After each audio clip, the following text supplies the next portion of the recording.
You are a woman, and you rose through the ranks in the 80s and 90s when there were very few women in top leadership in restaurants at Wendy's, Applebee's, the Brinker brands like Chili's and Maggiano's. Can you share your experiences of any time you encountered that biases that you might have come across? I think it's always an interesting question.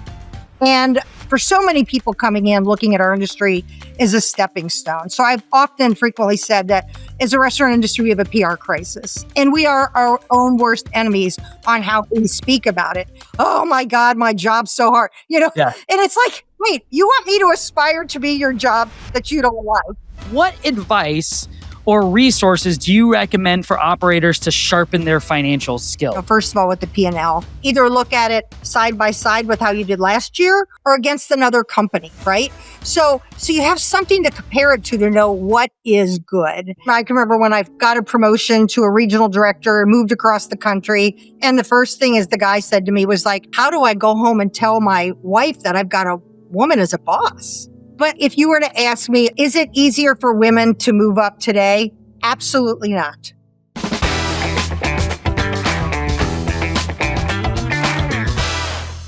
Carin Stutz, welcome to the show. Welcome to Restaurant Reset. We're so happy to have you, particularly because your career is the stuff of restaurant legend if you look back at it. You literally started out working behind the counter and then ended up in the C-suite of some of America's biggest restaurant brands.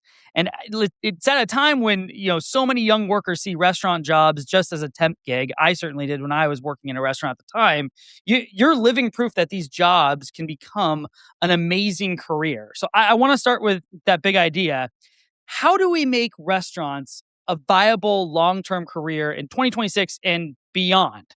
Because you've talked about restoring pride in restaurant careers, and you've even co-founded a mentorship network to help the next generation in that. So what needs to change about how we train, mentor, and develop our people so that more folks can climb the ladder like you did?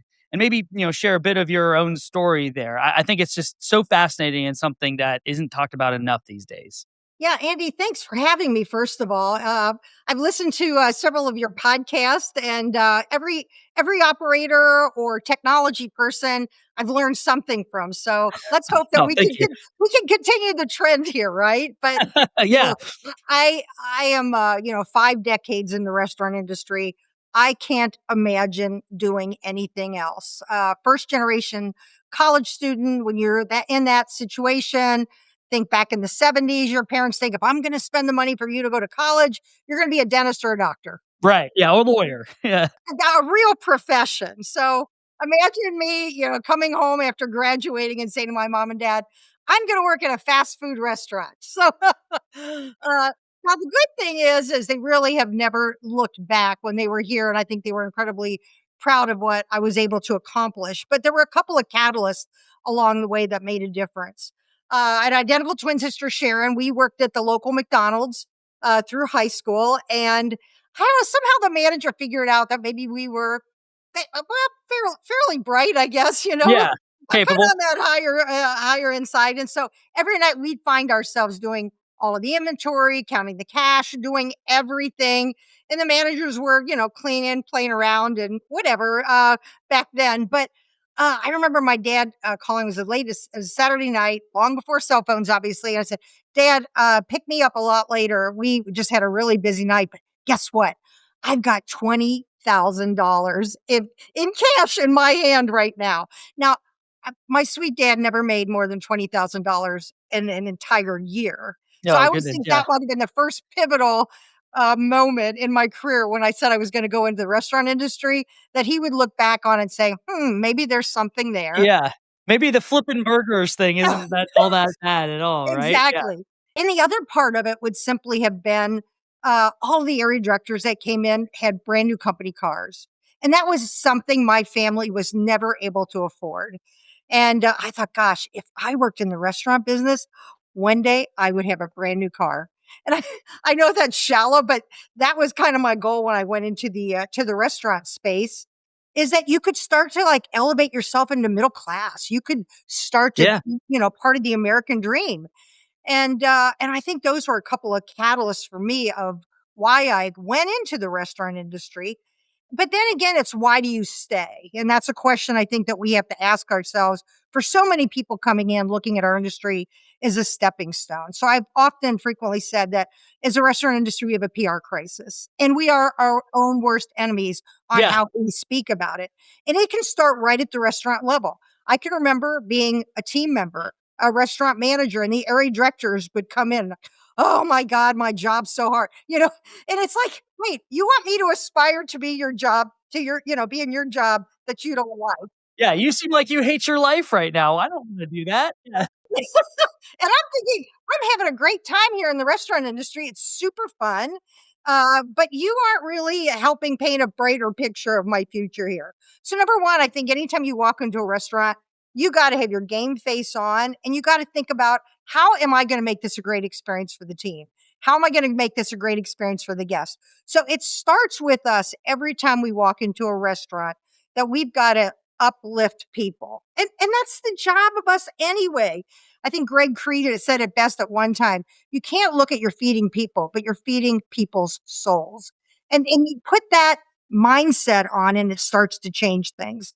It's almost like people view this whole serving others food and feeding them as some sort of like lesser than task that's like, yeah, the meaningless people over here just doing this grunt work. When no, think about how meaningful sharing meals is. Even just like the person who, if you're in a fast food situation, that person coming through the drive-through probably is really hungry and really needs something. And Mhm. you're changing their life, even a little bit. Like there is a bit of a mindset shift to start looking at that role as something that's meaningless because it's very meaningful, especially meaningful to the person who's really hungry and is really wanting the food that they are paying you their hard-earned money for. It's something I think it's an Yeah, important shift that we make because yeah, you're right. People think about, oh, go work at McDonald's, you're just flipping burgers. And it almost becomes this like, insult for someone who can't get a real job, which like couldn't be further from the truth, especially when you talk about these careers is good business. It's booming business and it's business that's absolutely. happened for a long time.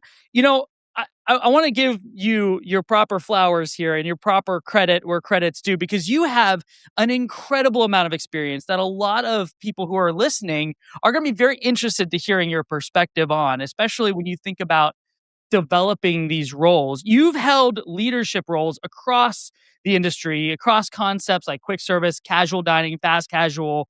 You've worked at leadership positions at Wendy's, Applebee's, the Brinker brands like Chili's and Maggiano's, McAlister's Deli. I mean, a ton of these large brands most people are familiar with, which is incredible. So, but you were someone who started kind of at the ground level and worked your way into those roles. How did starting at the ground level inform the kind of leader you became? Are there lessons from those early days that you carried all the way into the boardroom? I think that's a great question, Andy. And I think it's a double edged sword. So, number one, I believe, if you think about and you worked in restaurants too, right? Yes. So, and I've read about your background. And so something comes down from corporate and your first thought is, oh my God, who thought of that? Right? Yeah. Seriously, it is definitely someone who has never worked in a restaurant. I can't tell you embarrassingly the number of times that I said that, right? So I always thought if I got in a position, I got a seat at the table, I wanted to make sure that my team members were not saying that exact quote about me, right? Absolutely. Yeah. So I think, first of all, when you're sitting in there in marketing or somebody's presenting some big idea, instead of thinking strategically how it's going to help the business, right? Was where you should be when you're sitting at the table. My mind is right away going to the task. How would I execute that? What would it take? What equipment do I need? What's the size of the prize? Is it worth training 10,000 people on how to do this for 2% of sales, right? What can I be doing instead of that? So sometimes the reverse happens. I can flip into my tactical mind and try to figure out why I don't want to do it, right? But a Mhm. lot of times I'm right, to be honest with you. Because you can put a lot of effort in LTOs and some things that just aren't going to move the needle. I think it's important to call that out. But it's also important, I think, for us to help marketers or those types of individuals to be thinking about is what is going to make this successful, right? And so I think it's that mindset that it helps. I know that when I sit at the table, my first two lenses are how's it going to affect the guest and how's it going to affect the team member. And then thirdly, what kind of results am I going to get? Right, because this is a business still. Yeah, and so I think that's it. That's the difference and the lens that we bring. And I think just because, I mean, there's not a restaurant that I worked at that I still couldn't go back and run a shift. I mean, I am that hardcore of an I operator. love that. But I would simply say that, again, I just want to make sure that anything that we do put out there is setting up the restaurant for success. For example, I mentor several people. A person that I was talking to last week said, we've got to roll out 8 products in the next 5 days. And we haven't even ordered the equipment yet. It's like, what are they thinking? What are they thinking? Why don't we set up our entire operations team to fail? Yeah. And so who's at the table pushing back on those type of things? Yeah, who's raising their hand saying, "Hold up, we have a problem here," and no one wants to be that squeaky wheel that's like, "Oh, they're coming up with problems again." Like, well, those problems are gonna be real when we launch the thing and don't have the right, clamshell grill to grill this thing that we created or something, like. Absolutely. It makes a difference. So I think it's great to have that voice at the table. I think you should always have that voice at the table, but you also have to caution we operators. If we were making a decision, we would just sell plain hamburgers, right? We would just, Right. hey, make this simple. We're going to be great at it. And so we need that balance of that creativity and those smart, thinkers that are going to take us to a different level. So both voices are important. Yeah, I remember I was starting out, with with Jack in the Box at the time, and they, we were doing late night munchie meals was kind of the thing that like the teams were working on, and I remember there was this a sentence that stuck with me from the guy who was running operations at the time. He, we were talking about all this like cool stuff that we wanted to do from like an innovation, the fun marketing side of things. We're like, this is going to drive demand, and talking about, well, do we have to change any of the equipment? Do we have to think about something new or some new process inside the store? Which to me at that time, being a lot younger, I was kind of like, that's boring stuff. What are we worried about? Like, I mean, he's like, no, seriously. Like, we need to think about how we're going to clean up from all this, and we might have 2 people running the whole restaurant. And I was like, well, what would be success for you? And he said this to me. He said, honestly, if you're asking me straight up, success would be I have a stainless steel room with nothing in it and a drain in the center that I can use a hose to just clean off everything and be done. That would be the simplest. But I know that I can't do that because that won't sell anything. And I was like, whoa, that's how his brain thinks. That's way different. We are very functional, very functional. It's a good tension to have because you do need absolutely both. You can have some crazy marketing idea, and if you can't execute it, it's not gonna be successful. But at the same time, if you've just got the super Spartan, just simple thing, you're not gonna drive the interest from the public that has the money you need to run your business when competition's high. It's a good tension to have. Yeah. So I want to flip a little bit. I'm really excited about this question because I've not been able to ask it on this show yet. And it's been something I've been dying to do. Because you have something different than the other guests I've had on the show so far, which has been something I've been looking forward to change in that, you are a woman. And you rose through the ranks in the 80s and 90s when there were very few women in top leadership in restaurants. And we've certainly seen that change. Some of my favorite bosses throughout the restaurant industry have been women, and they've gone on to be, really, high up brand presidents, CMOs, CEOs of large brands. And that started to change. But you did this at a time when that was not common. And I think there's several women I know who are listening to this right now, who are in Oh, this good. industry looking for that encouragement. Can you share your experiences of any time you encountered that proverbial glass ceiling, biases that you might have come across, and how did you move through that to get where you are today? Because you have certainly had great success in this industry. Well, thank you for that.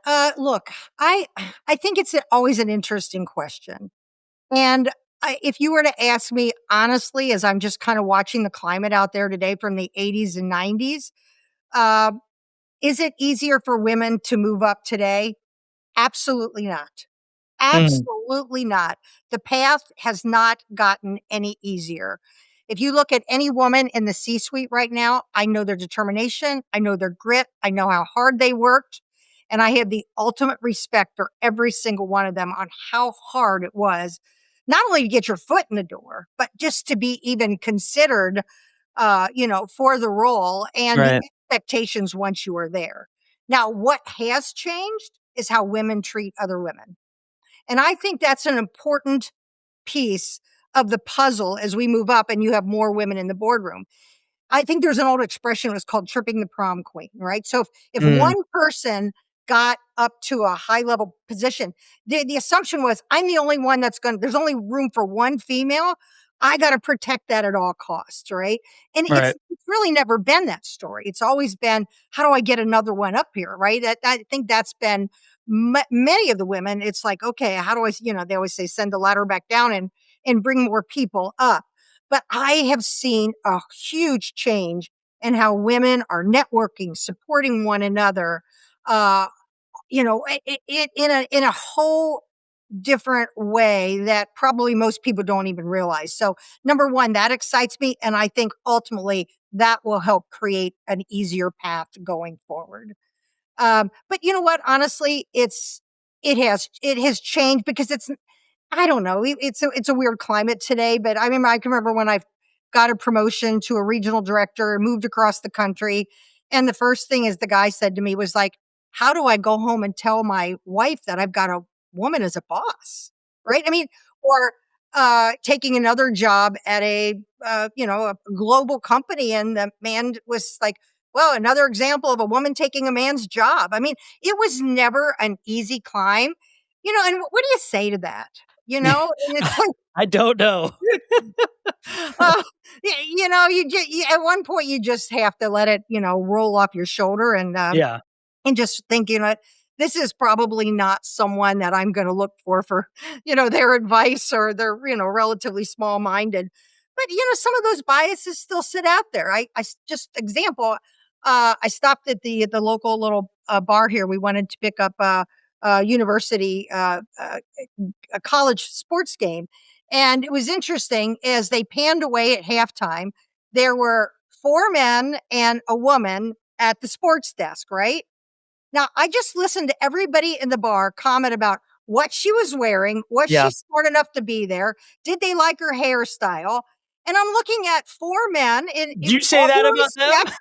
All due respect, some of them were well overweight, obese, or no hair, plaids and stripes. Not one comment, not one thing about any of those men.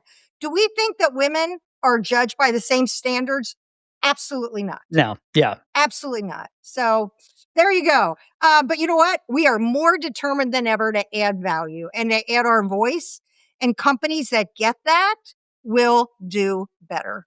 I love that. Thank you so much for that. I certainly could never have said that with any sort of credibility being a man in the industry, but I am so grateful for the influences of all of the women that I have had the pleasure of being under throughout my time. And I've loved seeing more and more women top the board in terms of the roles in the companies. And I think the industry is better for it. Absolutely. Couldn't agree with you more. Well, thank you. So one thing that sets you apart really is your strong grasp of the financial side. And you've said that operators need to broaden their business fluency to understand things like cash flows, P&Ls, balance sheets, all that kind of stuff. A lot of people get into the restaurant business because they love hospitality or they love that idea of like food and drink and everything that goes into that. But they are generally less confident with numbers. And we have all sorts of people who listen to this show, whether we have people who are, single store, tiny shop operators, all the way up to people who work in large enterprise brands and vendors. But I think this could go for everyone involved who might not feel as confident with the numbers. What advice or resources do you recommend for operators to sharpen their financial skills? Is there a particular metric or report that you think that restaurant leaders should pay more attention to? It's obviously most of us in the restaurant space, we start out with the P&L, right? Right. So, and you see the P&L, and it's always interesting to me how different companies or different franchisees are willing to share financial data, right?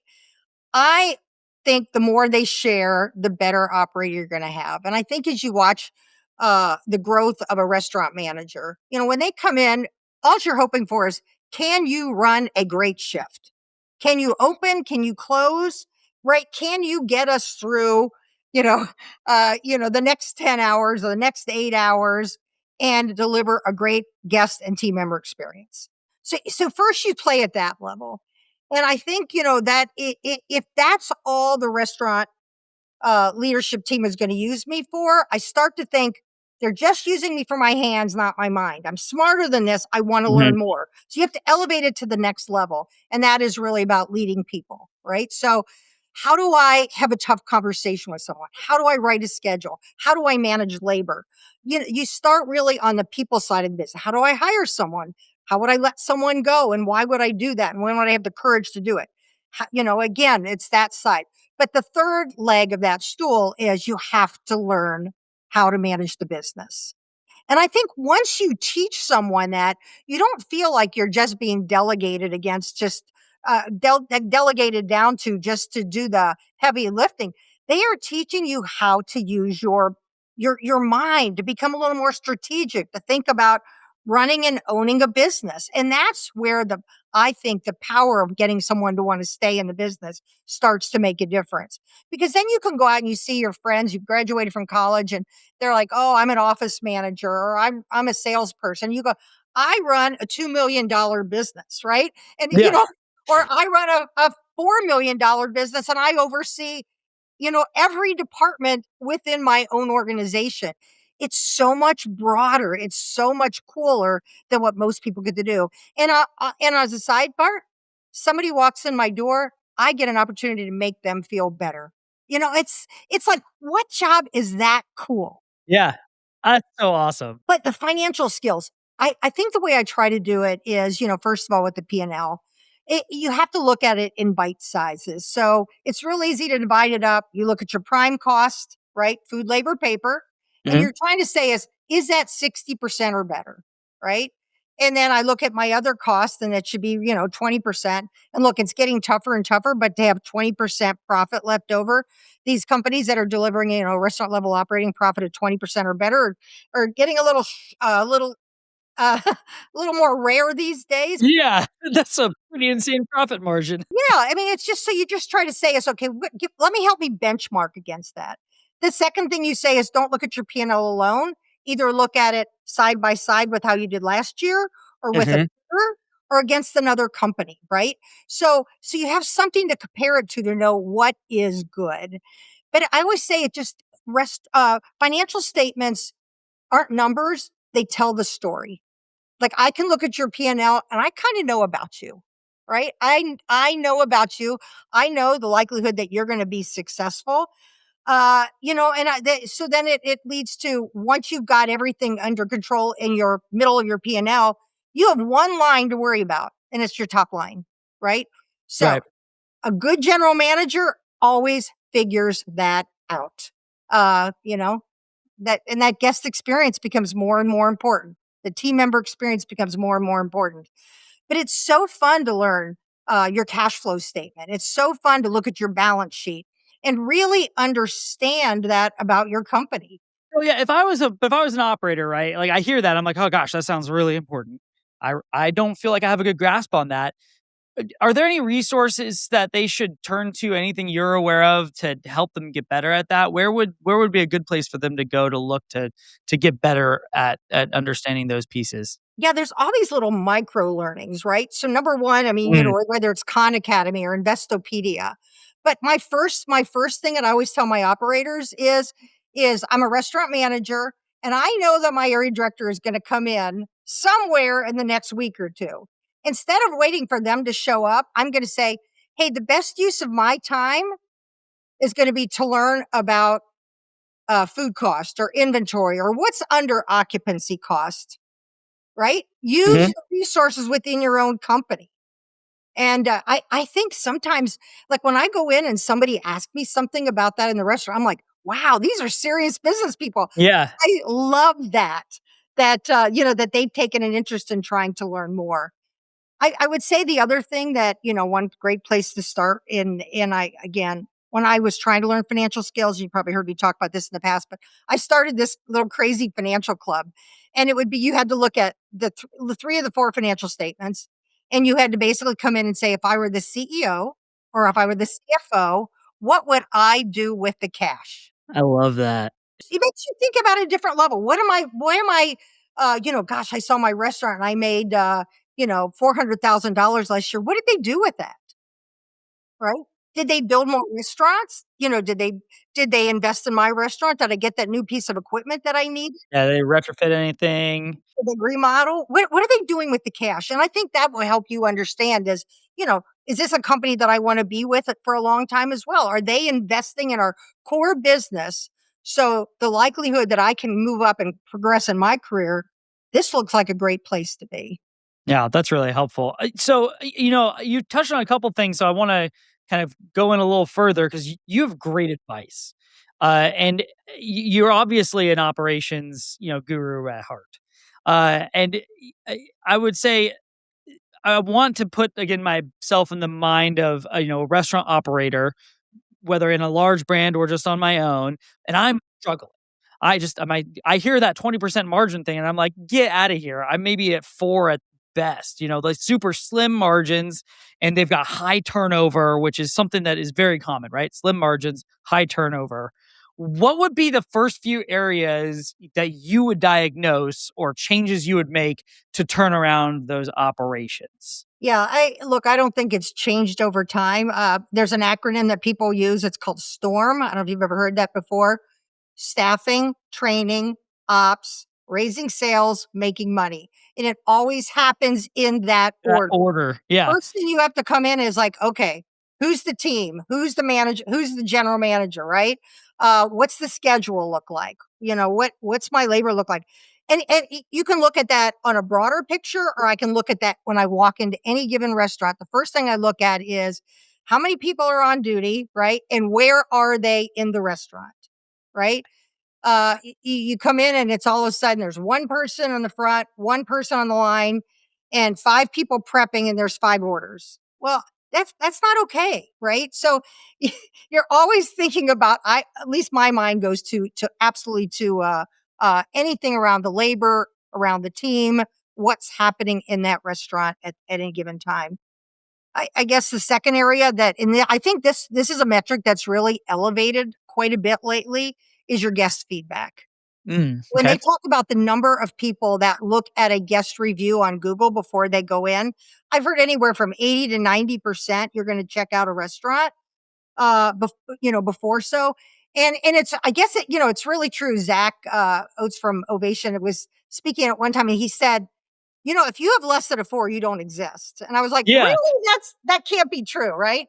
But so I was speaking at a restaurant chain, actually teaching financial skills. So I went to one of their restaurants and I stopped in, talked to the managers, and I said, "Hey, what's with your Google score? It's do you know what it is?" And they're like not even really paying attention to it.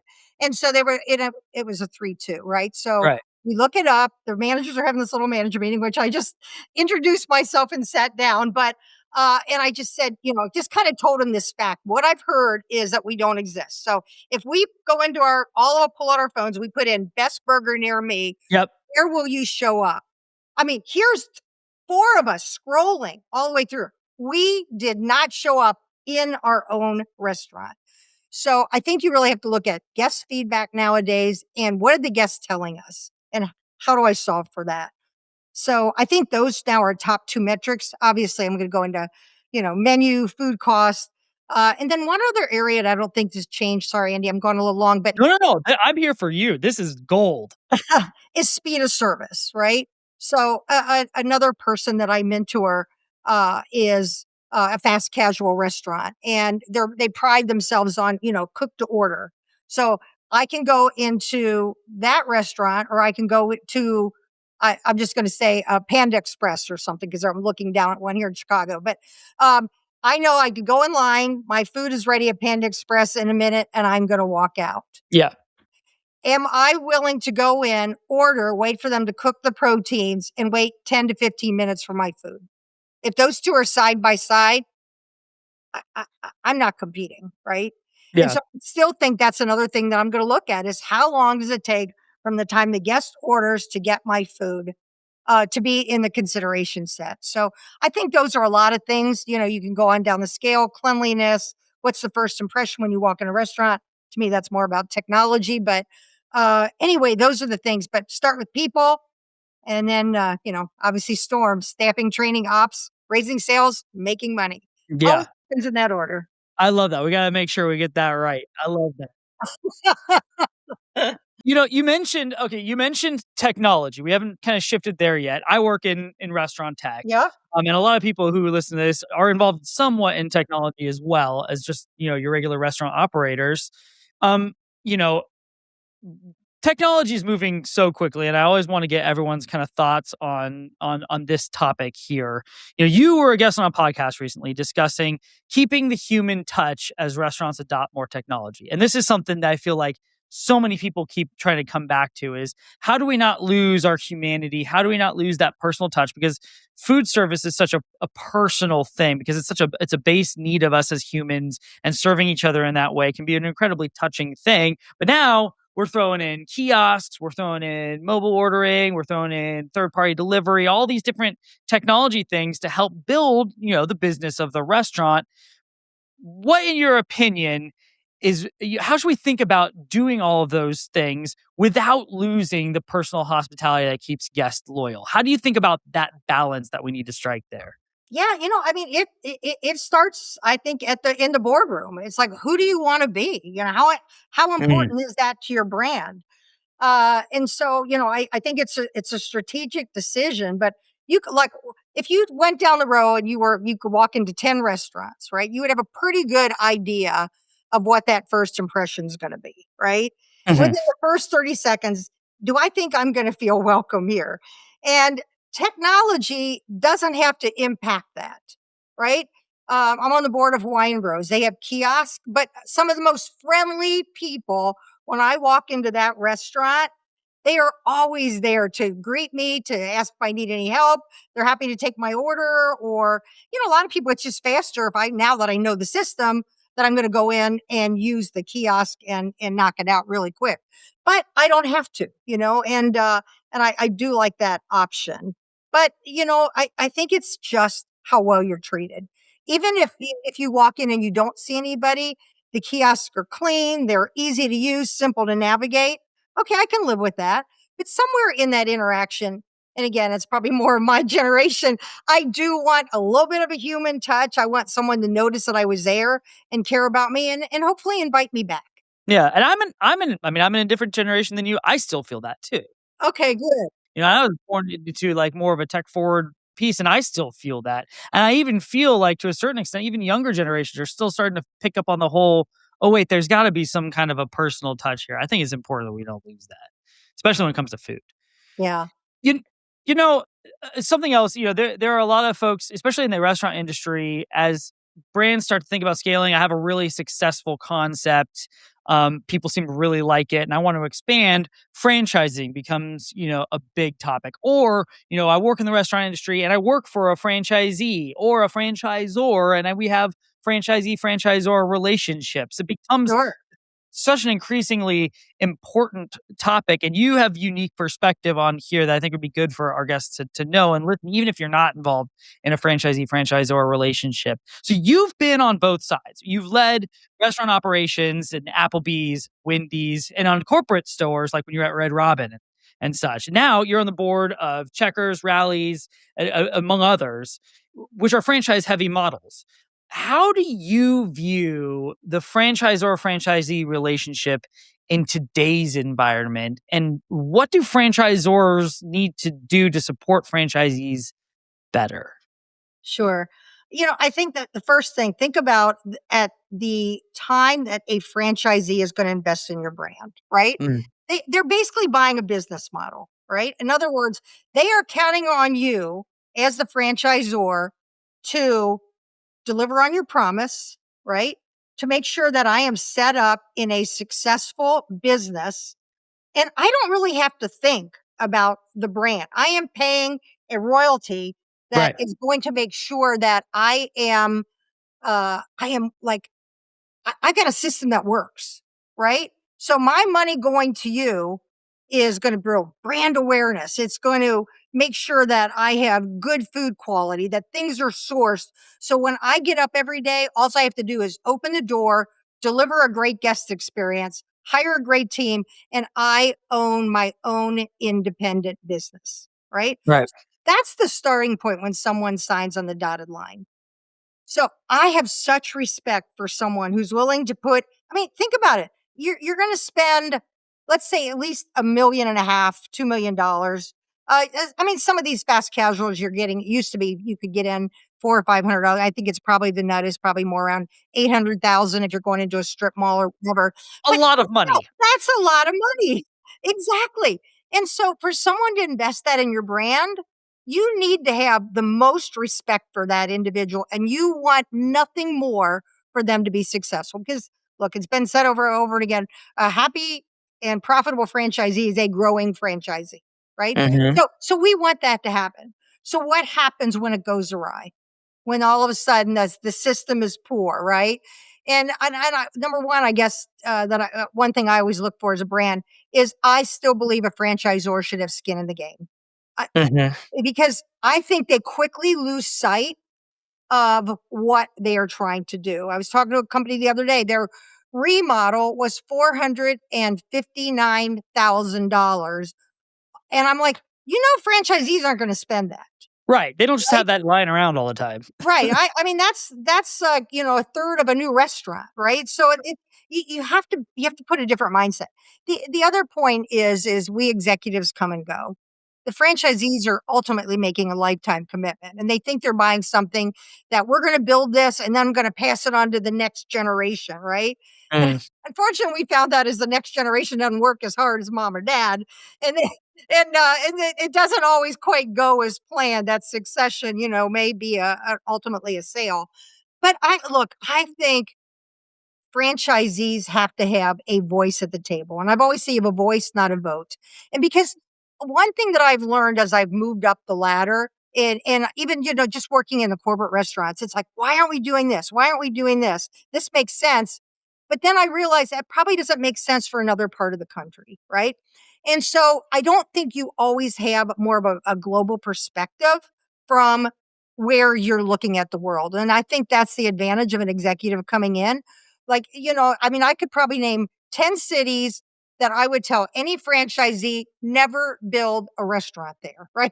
I mean, I know it. I'm not even going to mention any of them, but time after time, they are the same, cities across the US that chains have never been successful. Mhm. Um, and so, we start to learn those things, but ultimately, I think that's it. You have to put on you have to be able to bring your franchisees to the table, whether it's a franchise advisory council. You have to hear what they are saying. You have to hear their ideas about the business. And I think you have to give them an opportunity to test their ideas. But it has to be limited. And you have to understand why. It can't be, well, my wife's favorite item is, is this. I need to put it Yeah. on the menu. Because look, we watched Ruby Tuesdays. We watched Applebee's try to go up brand, Yeah. right? And it backfired, right? So you really have to have someone who still understands the brand voice, the core customer. Applebee's franchisee doesn't want a salad with Maytag blue cheese, right? I mean, it's not going to happen that way. But a lot of times you forget, and now all of a sudden you are in a certain lifestyle, and you want your restaurant to reflect that, but you can't.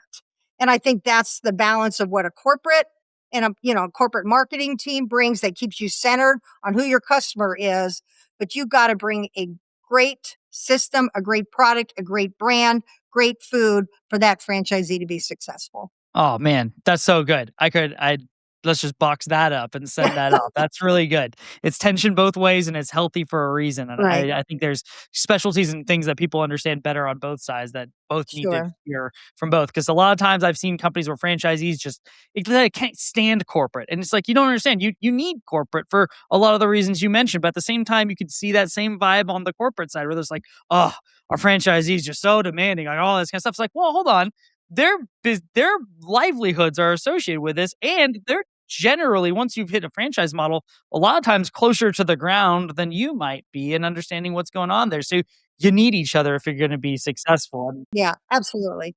And look, there are some bad apples in the franchise side, right? sure. Well, it's like that with anything. Yeah, when they aren't taking care of your brand, their food safety issues, poor behavior, those type of things. We need a easy path to help them find something better, right? So I love how you put that. Well played. That is spoken like a true experienced executive.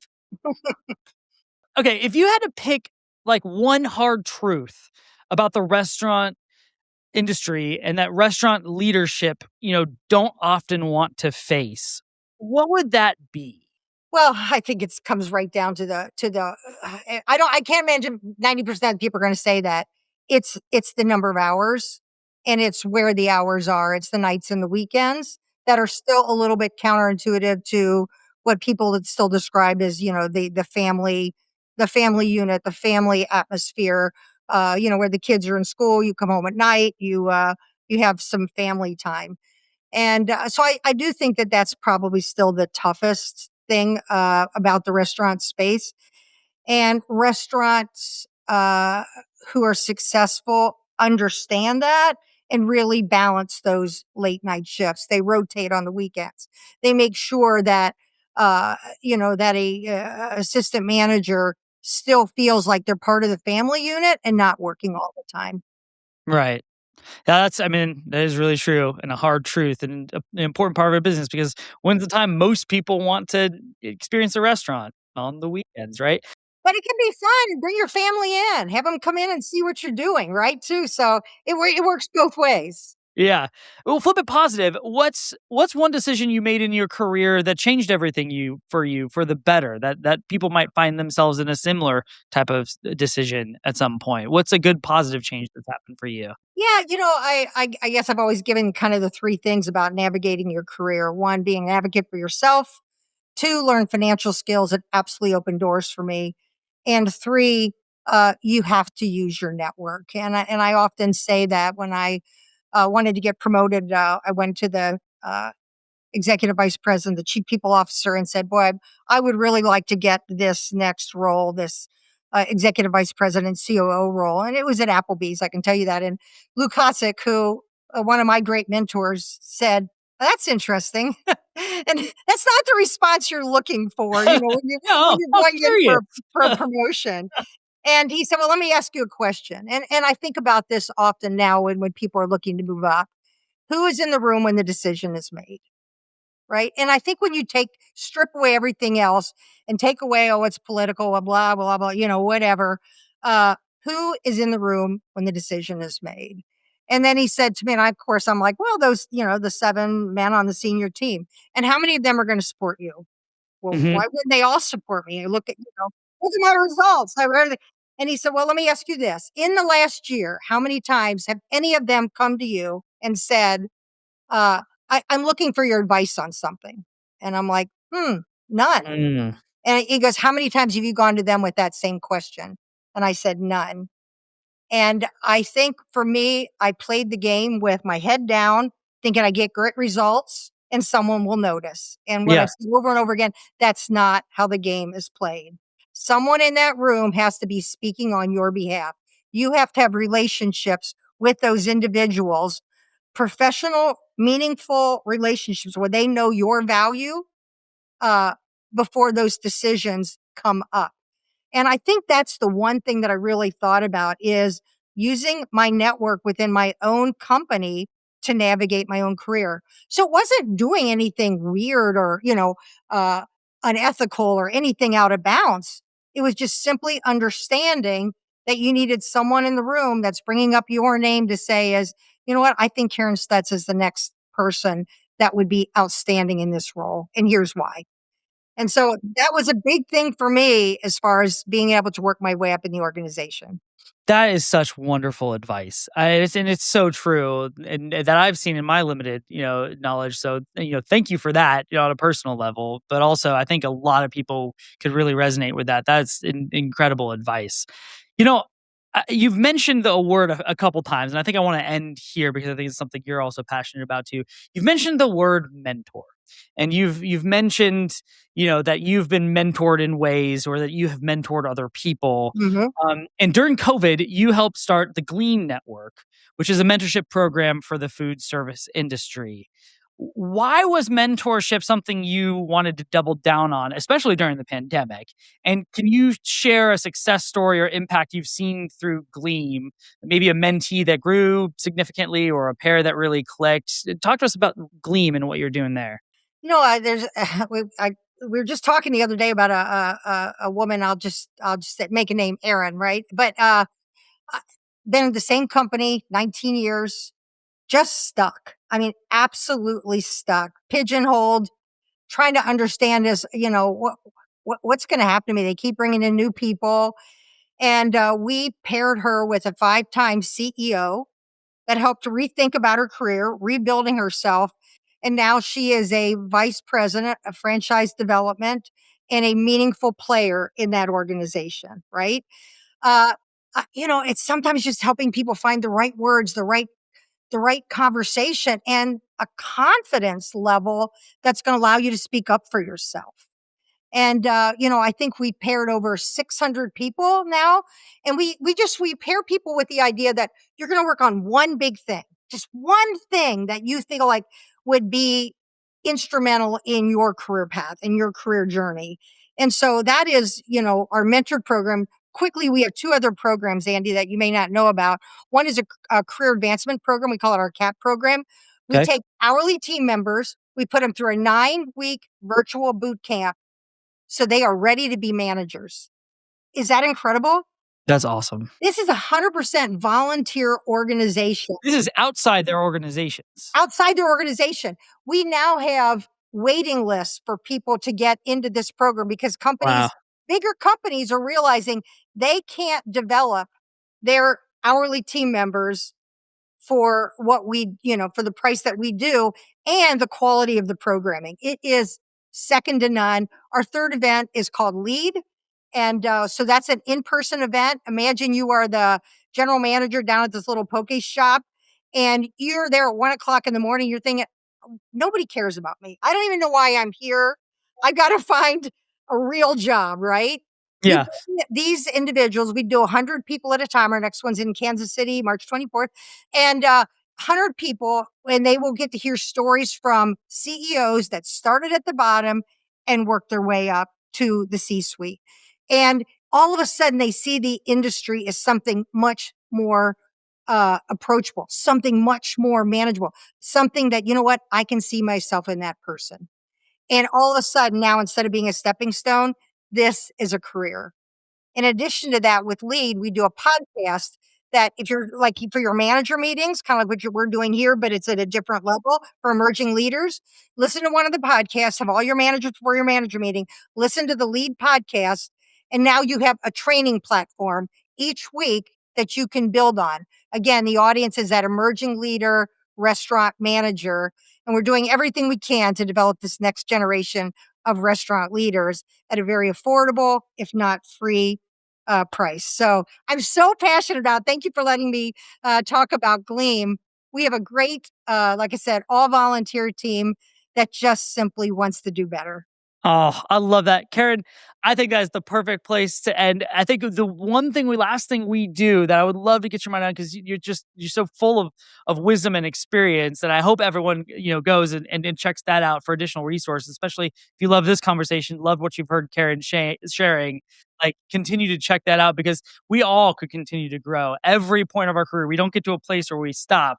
And there's a lot of good resources here. Speaking of resources, we kind of end every episode asking, are there any 3 books or 3 podcasts that you would recommend to listeners that you've found particularly interesting, impactful in your life that you'd want to leave folks with in case they wanted to check them out? Yeah, so interesting. I think my favorite, I don't even know if you say it's a business book that I've read probably 2 to 3 times. It does not have to be a business book. Yeah, is Jefferson Fisher, The Next Conversation. Have you heard of that?